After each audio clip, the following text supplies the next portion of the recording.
हज़रत उमर रज़ी अल्लाह तआला अन्हु को अल्लाह रब्बुल इज़्ज़त ने एक बुलंद व बाला मकाम अता फ़रमाया था।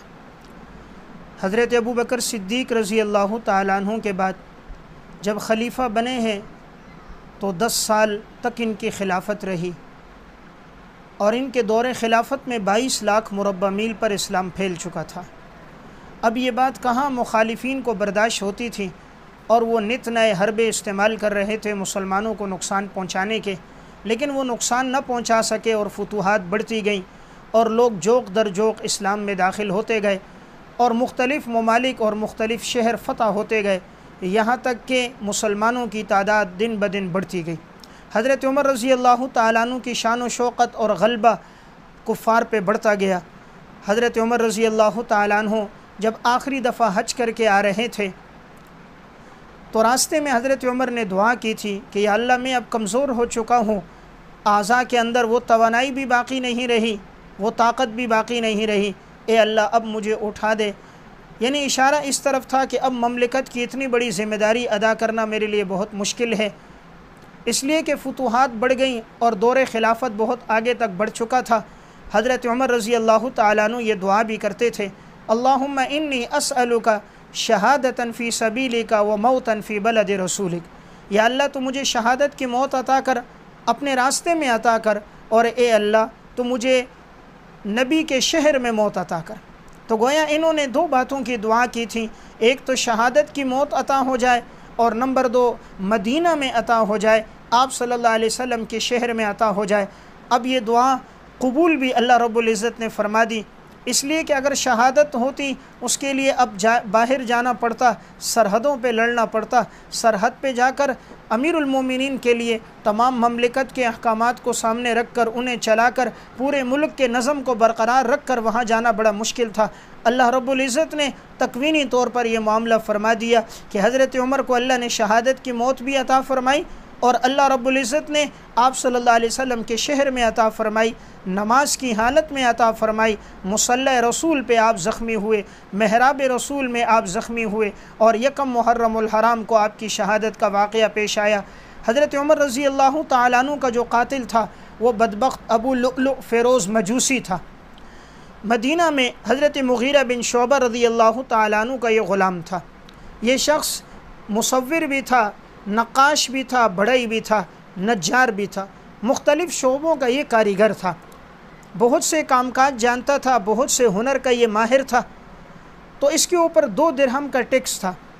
हज़रत मुग़ीरा बिन शुअबा रज़ी अल्लाह तआला अन्हु को ये देते थे, तो ये हज़रत उमर रज़ी अल्लाह तआला अन्हु के पास आए कि मेरे ऊपर ये ज़्यादा मुक़र्रर है। हज़रत उमर ने पूछा तुम काम क्या करते हो? इसने बताया और इसने अपने शोबाजात बताए। चूँकि ये नक्काश भी था, ये मुसव्विर भी था और ये बढ़ई भी था और ये नज्जार भी था, इतने शोबे ये जानता था। तो हज़रत उमर ने फ़रमाया कि अगर ये 2 दिरहम का जो टैक्स है ये कोई ज़्यादा नहीं है। तो इसे इस बात पर भी गुस्सा था और असल बात ये थी कि चूँकि ये मजूसी था, ईरानी नस्ल था, इसके दिल के अंदर बुग़्ज़ पहले से भी भरा हुआ था। सिर्फ ये वजह नहीं थी, इसके पीछे वो वजह भी अहम थी। उस बुनियाद पर भी इसीलिए तबक़ातुल कुबरा में एक वाक़या, जब मजूस के बहुत से बच्चे आए तो ये बच्चों के सरों पे हाथ फेरता था कि तुम्हें ग़ुलाम बना कर लाया गया है और मैं चाहता हूँ इन अरब के लोगों को कत्ल कर दूँ, इन अरब के लोगों को न छोड़ूँ। इसके दिल में उनके लिए बड़ी नफ़रत भी थी। तो ये किसी मौके की तलाश में था कि कोई मौका मिल जाए माज़अल्लाह कि हज़रत उमर रज़ी अल्लाह तआला अन्हु को शहीद कर दूँ, ताकि ये जो फुतूहात का सिलसिला चल रहा है, इस्लाम बढ़ रहा है, ये रुक जाए। हर दौर के अंदर ऐसे लोग रहे हैं कि जिन्होंने इस्लाम को नुकसान पहुँचाने के लिए हर मुमकिन कोशिश की। हज़रत उमर रज़ी अल्लाह तआला अन्हु चंद दिन बाद इससे मुलाकात हुई तो इससे कह दिया कि मुझे एक पंचक्की बनानी है, क्या बनवा दोगे? तो इसने कहा हाँ मैं बनाऊँगा, ऐसी कि मशरिक़ और मग़रिब में उसकी शोहरत होगी। हज़रत उमर तो इसकी बातों से समझ गए, आप बड़े ही फ़िरासत वाले इंसान थे, आप समझ गए मुझे धमकी दे रहा है, लेकिन आपने इसलिए कोई कार्रवाई मुनासिब न समझी कि महज शुकूक और शुबहात की बुनियाद पर कोई कार्रवाई नहीं की जा सकती जब तक कि कोई सबूत मौजूद ना हो। हज़रत उमर रज़ी अल्लाह तआला अन्हु वैसे उनके जुमले से ये समझ गए थे ये मुझे कोई धमकी दे रहा है। और ये बदबख्त इंसान, फ़जर की नमाज़ का वक्त था, हज़रत उमर रज़ी अल्लाह तआला अन्हु नमाज़ पढ़ाने के लिए आए इसने खंजर ऐसा लिया था जिसकी दोनों तरफ धार थी, और फिर उसने उस खंजर को जहर के अंदर आलूदा भी किया था ताकि किसी तरह भी जान बच न सके। हर मुमकिन कोशिश इसने की माज़अल्लाह उन्हें शहीद करने की, और ये महराब में छुप के बैठ गया। हज़रत उमर रज़ी अल्लाह तआला अन्हु जैसे नमाज़ पढ़ाने के लिए आए, दौरान नमाज इसने वार कर दिए, और इसने 6 वार किए हैं। चंद वार आपके नाफ के नीचे हुए और दोनों तरफ से खून बहने लग गया। जब आप ज़ख्मी हो गए नमाज की हालत में, आपने फिर भी नमाज को तर्क नहीं किया, और आपने नमाज ताकि दीगर सफ़ वालों की बाकी रहे, आपने अब्दुर्रहमान इब्न औफ़ को हाथ से पकड़ा आगे कर दिया। अब्दुर्रहमान बिन औफ़ ने आगे नमाज़ पढ़ाई, नमाज मुख्तसर पढ़ा दी। अबू लुअलुअ को निकलने का रास्ता नहीं मिल रहा था। सहाबा इकराम की जो सफ़ें थीं ये तो गोया शीशा पिलाई हुई दीवारें थीं। इस जालिम ने तेज़ी के साथ वो अपना जो खंजर था दाएं बाएं घुमाना शुरू कर दिया। जहर आलूद था जिससे 13 सहाबा इकराम ज़ख्मी हो गए, जिसमें से 9 सहाबा इकराम की शहादत हो गई, और बाज़ तारीख़ी रिवायात से मालूम होता है कि 6 की शहादत हो गई। लेकिन आखिर इस पर चादर डाल के जैसे इसको पकड़ने लगे तो इसने वही खंजर अपने गले पर और सीने पर मारा और ख़ुदकुशी कर दी। हज़रत उमर रज़ी अल्लाह तआला अन्हु को जब लाया गया, अब नमाज मुकम्मल हो गई। वाक़े से अंदाज़ा कीजिए कि हज़रात सहाबा इकराम की निगाह में नमाज की अहमियत और अमीरुल मोमिनीन की नज़र में कि नमाज को मुकम्मल करवाया। जब घर लाया गया दोनों तरफ से खून बह रहा था, और जब आपको दूध पिलाया गया, शहद दिया गया तो ज़ख्मों से बाहर आ गया। अतिब्बा भी समझ गए, बज़ाहिर ऐसा लगता था शायद कि मुमकिन न हो कि आपकी जान बच जाए, ज़ख्मों से लग रहा था शायद आपकी शहादत हो जाए। आपने पहले नंबर पे पूछा, ये बताओ मुझ पे हमला करने वाला कौन था? हज़रत अब्दुल्ला बिन अब्बास ने कहा कि मुगीरा इब्न शोबा का जो ग़ुलाम था अबू लुअलुअ फ़िरोज़ मजूसी। हज़रत उमर रज़ी अल्लाह तआला अन्हु ने फरमाया, अल्हम्दुलिल्लाह, मैं किसी कलमा पढ़ने वाले के हाथ से कत्ल नहीं हो रहा, किसी मुसलमान के हाथ से नहीं हुआ, गैर मुस्लिम ने मेरे ऊपर हमला किया है। हज़रत उमर ने इस पर अल्लाह का शुक्र अदा किया। हज़रत उमर रज़ी अल्लाह तआला अन्हु ये जो 3 अय्याम थे आपके ज़ख्मी होने के अय्याम, 27 ज़ुल्हज्जा को आप ज़ख्मी हुए हैं, 3 दिन आप ज़ख्मी रहे, और यकम मुहर्रमुल हराम सन 24 हिजरी को आपकी शहादत हुई है। लेकिन इन 3 अय्याम के अंदर भी आप पर रिक्कत तारी थी। एक मौके पर आपके साहबजादे ने आपका सर अपनी झोली में रखा था। इमाम अबू नुईम अस्फ़हानी ने हिलियतुल औलिया में लिखा, आपने फरमाया बेटा मेरा सर ज़मीन पे रख दो। ज़मीन पे रखा तो अपने घाल मट्टी में लगाए और फरमाया, ए अल्लाह तू उमर पे रहम कर दे, अगर तूने उमर पे रहम न किया तो उमर हलाक हो जाएगा। जिनको जन्नत की बशारतें दुनिया में मिल गई, लेकिन आखिरी वक्त में उन पर भी ये कैफियत तारी है।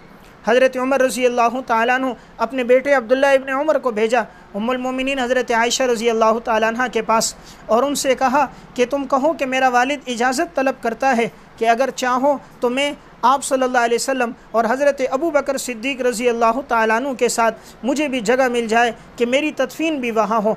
अब्दुल्ला इब्न उमर वहाँ पहुँचे और फरमाया कि मेरे वालिद चाहते हैं कि मेरी तदफीन यहाँ हो। उम्मुल मोमिनीन हज़रत आयशा भी रोने लग गई। फरमाया, ये जगह तो मैंने अपने लिए रखी थी, लेकिन अगर हज़रत उमर मांगते हैं तो मैं ये जगह उनको दे देती हूँ और मैं उन्हें अपने ऊपर तरजीह देती हूँ। अब्दुल्ला इब्न उमर आए, हज़रत उमर को बताया, हज़रत उमर खुश हुए, लेकिन फरमाया कि मेरी शहादत के बाद भी मेरे जनाजे को जब लेकर जाओगे वहाँ पहुँचकर फिर इजाज़त तलब करना, हो सकता है उन्होंने मेरी ज़िंदगी में दी हो, अगर मौत के बाद न दें तो मुझे वहाँ न दफनाना, आम मुसलमानों के कब्रिस्तान में दफना देना। हज़रत उमर रज़ी अल्लाह तआला अन्हु की शहादत का वक्त जब करीब आने लगा है, अंदाज़े कीजिए इस बात से उन्हें उम्मत की और उम्मत के इत्तेहाद और इत्तेफाक की भी कितनी फ़िक्र थी। उन्होंने 6 आदमियों को नामज़द किया, तुम अपने में से किसी को खलीफा बना देना। हज़रत उस्मान, हज़रत अली, अब्दुर्रहमान बिन औफ़, साद बिन अबी वक़ास, हज़रत तलहा, हज़रत ज़ुबैर कि तुम अपने में से किसी को खलीफा बना दो। ज़ख्मी हालत में भी आमाल का कितना अमल, शरीयत का कितना एहतमाम था।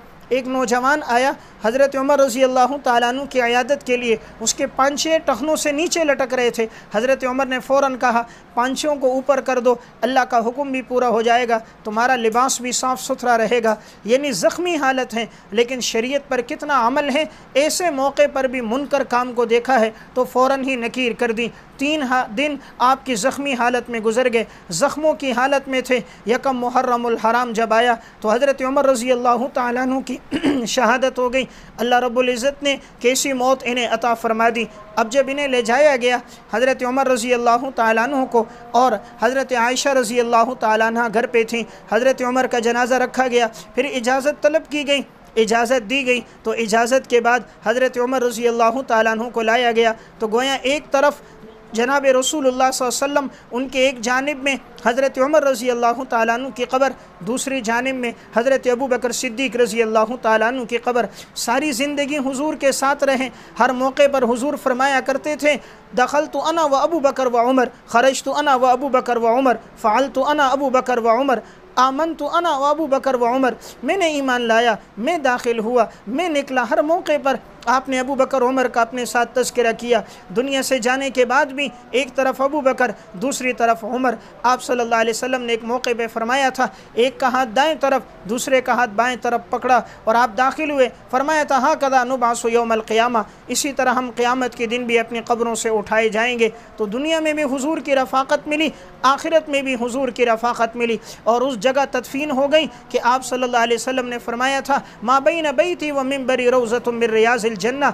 मेरे और मिंबर के दरमियान जो जगह है ये जन्नत का टुकड़ा है। जन्नत के टुकड़े में जनाब रसूलुल्लाह सल्लल्लाहु अलैहि वसल्लम की रफ़ाक़त में अल्लाह रब्बुल इज़्ज़त ने आपको जगह अता फ़रमा दी। तो कैसी बुलंद व बाला ज़िंदगी गुजार के गए, कैसी अच्छी ज़िंदगी मिली। अल्लाह ने शहादत की मौत अता की, मदीना तय्यबा में अता की, नमाज की हालत में ज़ख्मी हुए, मिंबर रसूल के करीब और महराब रसूल में मुसल्ले रसूल पे ज़ख्मी हुए। यकम मुहर्रमुल हराम को शहादत मिल गई। अल्लाह तबारक व ताला उनके दरजात बुलंद फरमाए, करवट करवट जन्नत की बहारें नसीब फरमाए। और हम सबको अमीरुल मोमिनीन हज़रत उमर बिन ख़त्ताब रज़ी अल्लाह ताला अन्हु के नक्श कदम पर चलने की तौफ़ीक़ अता फरमाए।